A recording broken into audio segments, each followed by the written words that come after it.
Amen.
Ngokwekhalenda lebandla nomkhosi ukugujwa okanye ukugujwa izulu. Ukugujwa mhla ka-6, ne? So kodwa lana kulithi yethu usukupha ngesonto esondele kakhulu umhla ka-6 okuleka namhlanje. Inkosi yokuhlaluka zimbili izinto ozigqamisayo okanye okhombisayo ukubaluleka kwazo.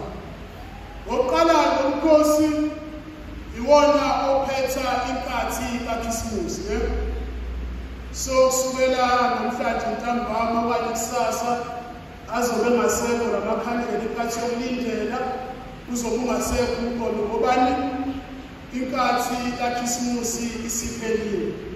So sukela kusasa kuyale sesiqala inkathi entsha okuyinkathi inkathi kangela inkathi kaKhisimusi amsaliswa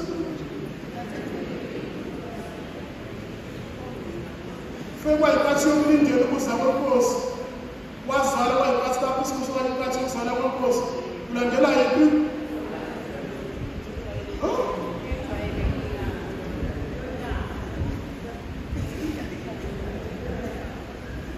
Yiphi inkathi esoyibuka kusukela sasa inkathi yokuzala kwenkosi? Siqale nge-Advent, siza nge-Christmas season, mhlawumbe ngizozwa ngesingisi. Yiphi esithathu esilandelayo? I-ordinary. I-ordinary. Niyavuma? Sonke siyavuma. Ubaba avulana nami. Okay. Ufake ufike wagqoka uphephula, wagqoka white. Okay, nami. Sesogqoka bani? Sesoqala inkathi ejwayelekile yonyaka, i-ordinary time.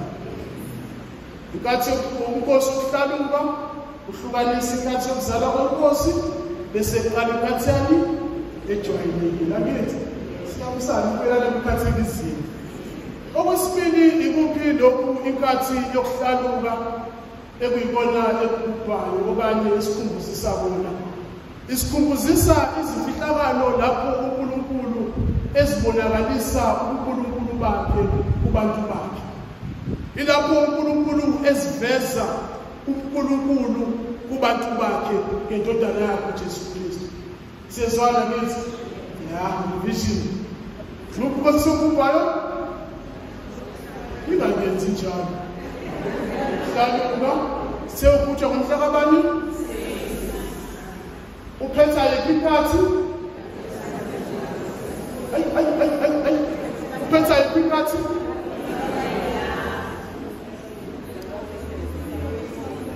Uqale yiphi inhlabulo?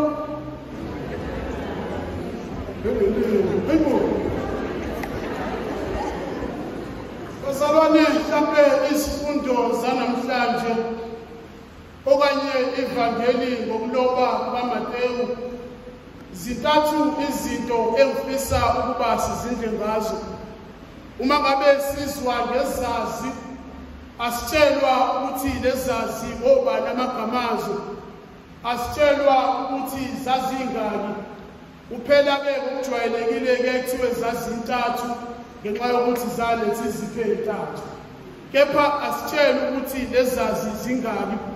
Esikutshelwayo ngalezazi ukuthi zazivela eMpumalanga, okungenzeka ukuba zazingakholwa kuNkulunkulu wamaJuda, okungenzeka ukuthi zazibizwa ngokuthi ama-pagans ngenxa yendawo lapho ezayihlala khona okanye lapho ezayiqhamuka khona. Kepha lezazi nakuba zinjalo okanye kunjalo zithi uma ngabe ziyibona inkanyezi ebese ziyayilandela. Yokuqala engifisa ukuba sibheke okanye sibuke amazwi ashiwo izazi athi siyibonile inkanyezi yakhe okanye siyibonile inkanyezi yenkosi. Iyo lenkanyezi ezithe uma ngabe ziyibona zasuka lapho zikhona zayilandela. Yikho lokukhanya inkanyezi ethe uma ngabe zibona zasuka lapho zikhona zashiya konke zayikwenza zayilandela. Kusho ukuthini lokhu thina njengamakholwa? Thina siyakwazi ukuletha abantu kuNkulunkulu. Yizo lezazi ezabaholela kuJesu lapho ayekhona. Thina njengamakholwa siyakwazi ukuholela abantu kuNkulunkulu. Ukhona umuntu ongasho lapha phakathi kwethu athi ngaba yiKhatholika ngenxa yesibanibane nosibanibane engabona ukukhanya kwabo nami ngathi ngifuna ukumlandela ngimbone noNkulunkulu abamkhonzayo. Ukhona mhlawumbe ongasho ukuthi emsebenzini ngabona ukuthi lo muntu umntwana kaNkulunkulu nami nganethisekelo yokufuna ukulandela lokukhanya ngize ngiyombona uNkulunkulu. Yini leyo ekulethe enkosini? Ngabe yini lenkanyezi kuyona ekolile? Mina nawe siyakwazi ukuholela abantu kuNkulunkulu okanye lapho sikhona bonke abantu bayashiya uNkulunkulu. Mhlawumbe abanye bashintsha amapherishi ngoba lapho bekhona basusa abantu kuNkulunkulu. Mhlawumbe kwathi ngafika wena emhlanganweni abantu bahlangana ngoba ubanga ukukhanya ukuletha abantu kuNkulunkulu kepha wabasusa abantu kuNkulunkulu. Ngabe ukukhanya ukuletha abantu kuNkulunkulu. Okwesibili okushiwo yilezazi zithi size ukuzokhuleka kuye. Ithi isihumusho sesingisi we have come to worship him. Size ukuzomdumisa lo Nkulunkulu. Size ukuzokhuleka nathi kule Nkosi yamakhosi. Size ukuzokhuleka nathi lapha emiseni. Ngabe mina nawe yini esilethe lapha emiseni? Ngabe yini esilethe lapha kuleli misa lanamhlanje? Ngabe yini esiletha uNkulunkulu uma ngabe ngekona ukuzokhuleka lokuzodumisa uNkulunkulu? Uma ngabe sinesontweni singazi ukuzokhuleka, singazi ukuzodumisa, pho yini esizele uNkulunkulu? Hleza abanye bethu bezokonzweni ngoba mhlawumbe benepoint ne? Mhlawumbe sekuyisemlanjeni. Yini lekulethe uNkulunkulu? Yini lekulethe esontweni? Noma ngize esontweni ngenxa yafana so. Mhlawumbe ngize enkonzweni ngenxa yokuthi khona usibanibane. Yini lekulethe enkonzweni uma ngabe ngezi ukuzokhuleka uNkulunkulu ngizodumisa uNkulunkulu? Yaqhubeka uMateyu unento engiyithandayo ayishoyo athi uHerode wathi uzwa lokho wethuka kanye neJerusalema lonke. Wathi mezwa ukuthi lezazi zizodumisa zizokhuleka wathi kanye neJerusalema lonke. Athi umhlabeleli umdumise njalo, umdumise nasehluphekweni, umdumise noHerode azathuke, umdumise nesimo sakho sizesithuke, umdumise nezimo obhekene nazo sizesithuke. Ukuba lo muntu ngabe sesiqedile njengaye pho usakhuleka kanjani? Umdumise lobuhlungu nezihlungu obhekene nazo ziyesisikhulu. Lo muntu usamdumisa kanjani uNkulunkulu ekulesimo abhekene kanye nazo? Umdumise ngisho ungasebenzi uma uthola umsebenzi bethi abantu uphile uNkulunkulu akhuleka kuye, kepha wena usho njengomuntu ukuthi ngiyamazi umfeki uzakumdumisa ngoba uyamazi lapho uNkulunkulu esusele. Umdumise uHerode azathukele eJerusalema lonke.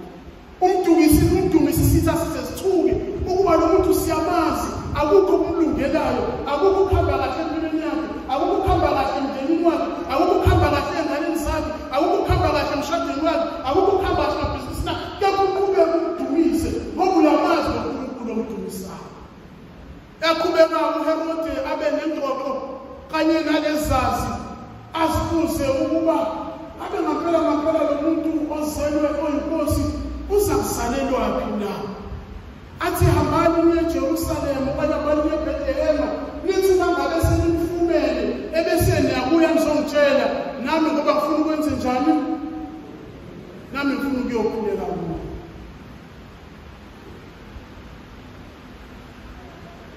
Imuphi umkhosi besikhuluma ngomhla ka-26? Manje ngakwenza ukuthi nangifuna incwadi zamandla sasivula umkhosi, sasibhubha umkhosi ekuthiwa umkhosi the Holy Innocents okanye izingane ezincane. Ungani lo mkhosi ibandla lugubha? Wathi uJesu esezaliwe uHerode wakhipha umyalelo ukuba zonke izingane zabafana ezingamazibulo ezineminyaka ekusukela 2 yaphansi zibulawe. Herode uthi namhlanje evangelini nami ngiyafuna mangabe senimfumenele uJesu, nami ngiyafuna ukuhamba ngiye kuye ngiyokhuleka kuye. Bathi eqinisweni ukuthi wayengafuni ukukhuleka. Hleze nathi bakhona uHerode esibilakanye nabo abasondela kuthina hayi ngokuzokhuleka. abasondela kuwena hayi ngoba bezokubongela, abasondela kuwena hayi ngoba bezokhalalisela ngempumelelo yakho, kepha kunabantu abafana noHerode abathi nathi sifuna ukusondela kuye, sifuna ukuyokhuleka hayi ngoba siyokhuleka, ngoba sifuna ukuyomcekela phansi. Kuthi kunabantu abazosondela kuwe bathi nathi siyafuna ukusondela kuwe, nathi siyafuna ukukhuleka kuwe, nathi siyafuna ukuthokoza naye, nathi siyafuna ukujabula naye, nathi siyafuna ukukhombisa, kepha inhloso akuyona leyo, inhloso uzokugcizelela phansi komuntu. Lezazi kuthiwa iphuzu lokugcina, kuthiwa lezazi zathi sesihlangene noJesu, mesezibuyela kuyena ayibange isafika sahamba endleleni esifike ngayo, ngoba akekho ohlangana noJesu ebese impilo yakhe ingashintsha, ngoba akekho ohlangana noJesu ebese eqhubeka ngendlela amenza ngayo, ngoba akekho ohlangana noJesu ebese eqhubeka impilo yakhe njengoba ibiyona. Kuleli misa abaningi bethu bazoza lapha bezohlangana noJesu, bezomukela esakramenti, ngakube thina liyashintsha ngokwenza kwethu. Abanye bethu bazophindela emsebenzini kusasa ngekudala, ngakuba abantu bazombona yena ukuthi uNkulunkulu umbonakele lo muntu washintsha ukwenza kwakhe. Abanye bethu bazophuma kule nkonzo baphindele emakhaya abo, baqhubeka babhubesa bevele beyibona uhlanganile yini noJesu, ikuphi akwenzile empilweni yakho. Mhlawumbe uzale ukwenza kwethu lapha enkonzweni angingabuzi moshela isikhathi okanye ubalekela abazali, ubalekela imisebenzi yasekhaya. Angithi mangabe kuya ngithi ngikubonile uNkulunkulu yashintsha impilo yami, indlela engifike ngayo ayifani nendlela